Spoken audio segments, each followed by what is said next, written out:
Hi. Today I want to talk a little bit about hypermobility. I've been seeing a lot of questions about hypermobility recently. Um, so let's talk about what it is and what it isn't. So hypermobility um, is, it's not like some kind of default thing or anything that you even need to heal from. Hypermobility is a genetic disposition, and it is a so your all your bones, your cartilage, your connective tissue, it's all made out of collagen. Okay, and hypermobility is a collagen disorder.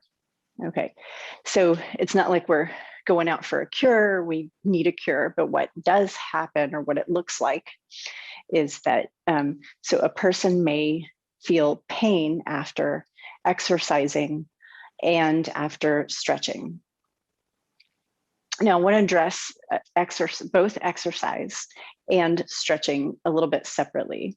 So hypermobility and how the collagen, so that there's a laxity in the capsule of the collagen. So just kind of imagine for a moment that a collagen capsule, it's a molecule, it's so tiny. But when you break the molecules down, there's like, if you imagine it like, those capsule Tylenols, it has a capsule kind of like that. And instead of it having like sort of a the structure itself has a little extra laxity. And that's really what hypermobility is. It's an extra laxity in the capsule of the collagen molecules.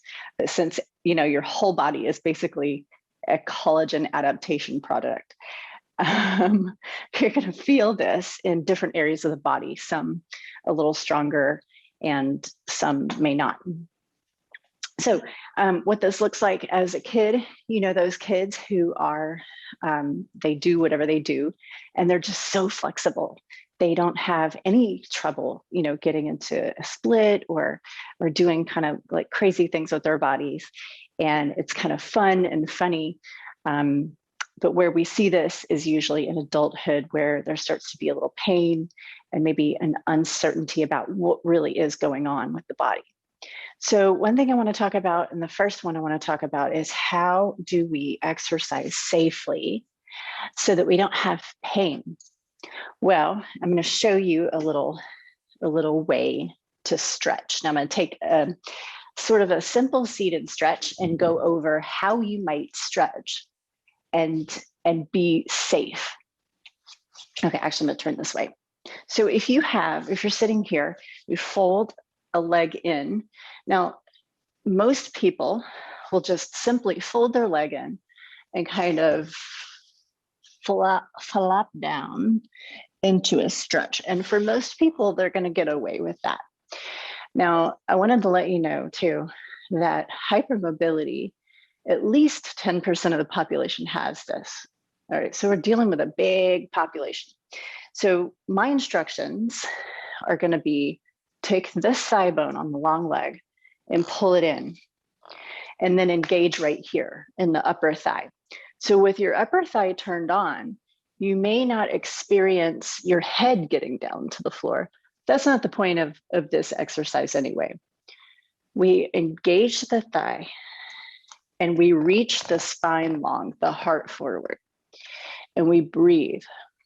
And we're not going to worry about getting close to the floor, anything like that. That's not going to make a difference for you at all. So we keep this engaged. We're breathing. We're lengthening the spine. Now, when you get very strong here, what you'll experience is that the muscles in the back of the leg and so forth will cause like a release. It's called a reflex release. So what that means is that you don't have to pull or muscle into a stretch. It's going to naturally let go, and you'll start to sink, even though your thighs turned on, and even though your spine is very long here. Now we breathe, and then we gently come out, lead with the heart, and sit all the way up. So with these tiny little adjustments, we can begin to stretch without that pain on the back end. Okay, so let's say we're going to do an exercise. I'm going to do an exercise that's very common. I'm going to do a lunge, like a standing lunge. Okay, so we're going to go into the standing lunge. Now, most of the time, if you have collagen laxity in your body, your hips might feel not great here, especially after the fact. Okay, so I'm going to give you some instructions. Actually, I'm going to switch my legs. So it's going to be much more easily demonstrated over here. So what I'm going to do, I'm going to make sure that I've got good alignment. My knee is over the ankle, my knee is over the heel, my thigh bone. So I'm going to flex, just turn this on. I'm going to pull my thigh bone up into my hip socket. It's going to cause a little bit more tightness in the leg and thigh, but I'm going to hold here and breathe. And then also the other thing I'm going to do is I'm going to oscillate a little bit.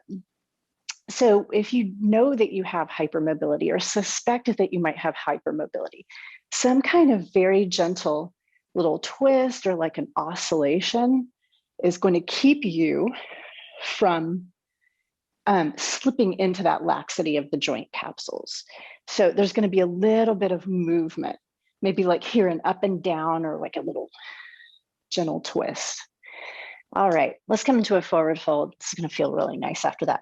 Let your ribs relax onto your thighs. This is another good way because you're supported ribs, supported spine. We breathe. We let our feet drop into the floor.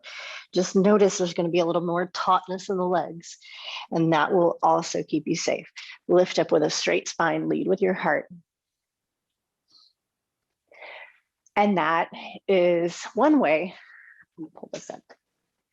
Or actually two ways, a few ways to keep your body safe if you're dealing with hypermobility. Let me know if you have any further questions, and I will see you next time. Bye.